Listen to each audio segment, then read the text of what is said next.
Om Sri Sai Ram, Om Sri Sai Nadhaya Namaha, Om Sri Sai Parabrahmane Namaha. Today we will talk about Sri Saisatcharita, chapter 40. And this chapter and 41 chapter also kind of connected in a way because it talks about some of the stories like B.V. Dev story, and then in the Hemadpanth story also himself writes about it, and then in the 41 the same kind of two stories were mentioned again. Whenever the devotees wholeheartedly surrender with lots of faith to their gurus, then the guru definitely bestows upon the devotee his own greatness, taking into consideration the true devotion of the devotee. The guru embraces and holds near his heart those who prostrate themselves before him, and there will be no sense of duality, and this is like an unconditional surrender. Sai, exactly as caring towards his devotees as a mother is to her nursing child. Sai comes running wherever we are. How can one repay this kind of obligation? So these are the characters, these are the qualities that the next two stories in this chapter illustrate. Once Balasaheb Deo's mother performed so many vows and almost like 20 plus or something, and wanted to do like a closing kind of thing, and it's called udyapan, to complete the process. As soon as these vows were completed, so she wanted to do this udyapan, and if we don't do these udyapans, then the shastras say that one does not have the merit and the vow is incomplete. So they fix a date according to the Hindu calendar, and then Dev writes a letter to Jog so that he can show it to Baba, asking Baba to come for the udyapan. So then Baba listened to Jog when the letter came with full attention, and he was definitely impressed by pure-hearted invitation, and immediately said, "He who remembers me is always in my mind. I need no conveyance, a carriage or a horse, a plane or a train. I appear without an instant's delay when I am lovingly called." See, these are the beautiful words.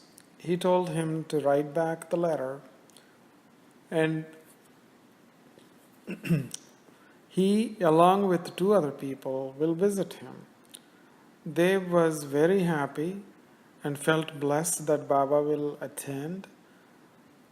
But here he also knows that Baba never went anywhere outside of Shirdi except Rahata and neighboring just one more village.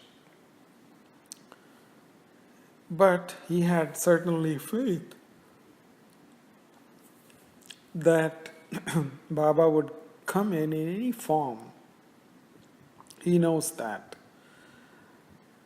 So but when he would experience this, it would be a golden day. But Dev was also fully aware that Baba never left Shirdi. So then he used to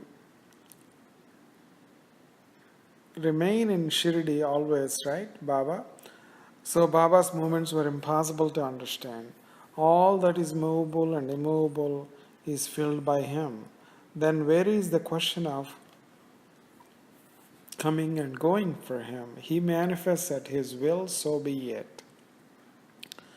So approximately a month prior to this, a sannyasi came to station master at the Hanu station for his own work.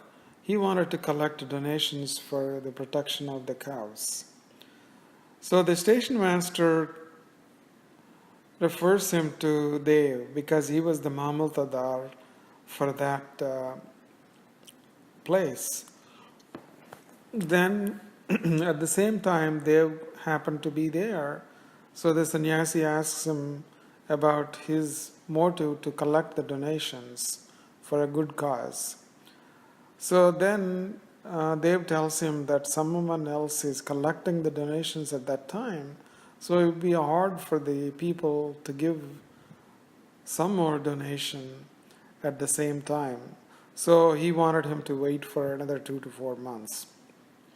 So then the sannyasi leaves, and then the udyapan day comes.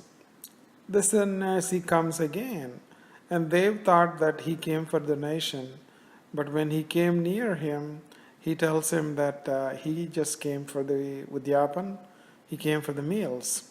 Oh, Dev was very happy, happily agrees, and the sannyasi asks him he's going to bring 2 more people. Then everyone was served with all kinds of food,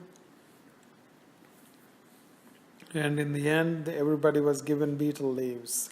The sannyasi also leaves after he ate the food, and Dev later thinks that Baba promised him but did not come.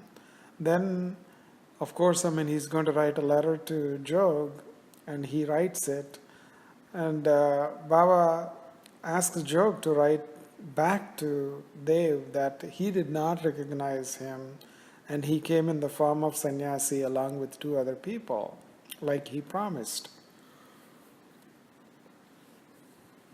When Dev read this letter, his eyes overflowed with tears of love, and he felt ashamed that he unnecessarily blamed Sai, and he could not recognize Sai. Here, Baba appeared to Dev way before he invited him for the udyapan. This is Baba's greatness, that he knew the udyapan will happen and he will be invited. So Dev thought that this sannyasi came for donations for the cow protection. But these are the ways of the saints. Their leelas are unfathomable. It's not easy to understand their leelas, and their deeds are marvelous. They themselves plan the functions in their devotees' homes even before the devotees know of it. When the devotee is humbly surrendered at his feet, the execution of his auspicious work is accomplished without his knowledge. Inconceivable are the deeds of the saints. So next story is about the Baba coming to the Hemadpanth's house.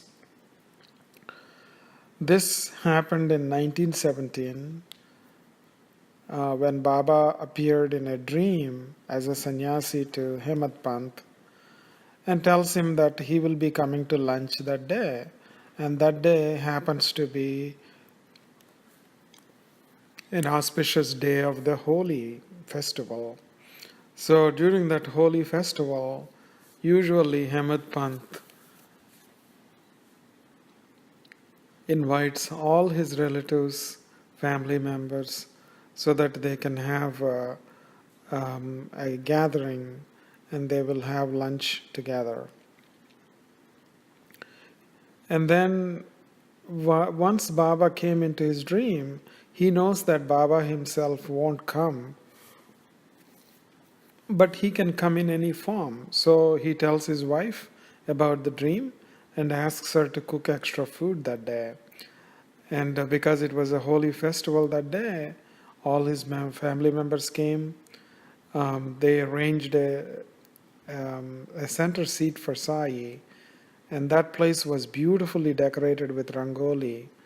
All kinds of food items were served in the leaf plates, and Hemadpanth was hoping that someone will tap on the door any time, and he was wondering how should he or how long should he wait.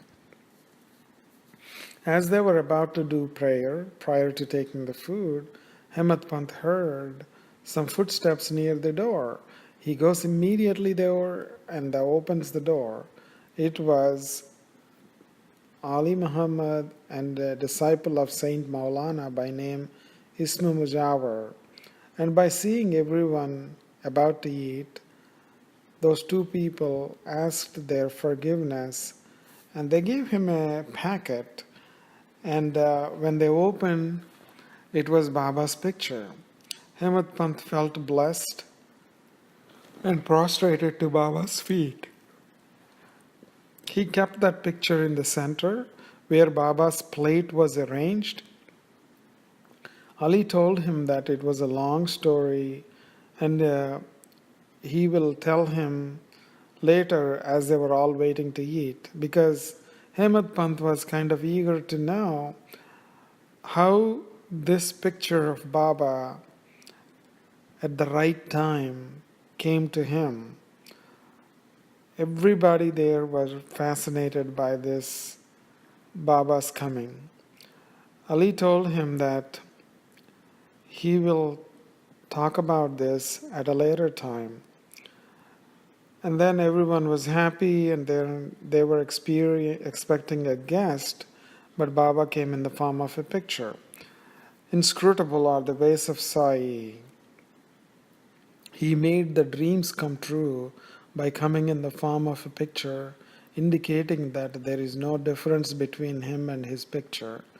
Hemadpanth kept this picture in the main puja mandir and worshipped Baba with utmost devotion. Not only that, he made a custom every holy festival, along with his relatives and family members. He also had Baba's picture there and celebrated the holy festival. So these are the beautiful two stories where Baba came at the request of the Dev's devotion, and at the same time appearing in the dream of Hemadpanth.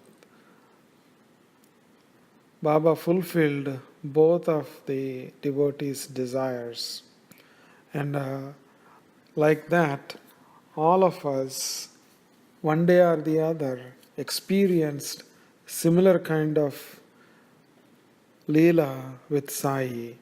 If we did not experience it now, we will definitely experience in the future. That is the blessing of the Baba. If we believe in him with strong faith and we will have the patience to believe in Baba also. So with this we will conclude chapter 40 and we will continue this story in chapter 41 in the next satsang. Om Sri Sai Ram, Om Sri Sai Nadhaya Namaha, Om Sri Sai Parabrahmane Namaha, Om Sri Sai Nadarpanamastu, Om Sri Sachidananda Sadguru Sainath Maharaj Ki Jai.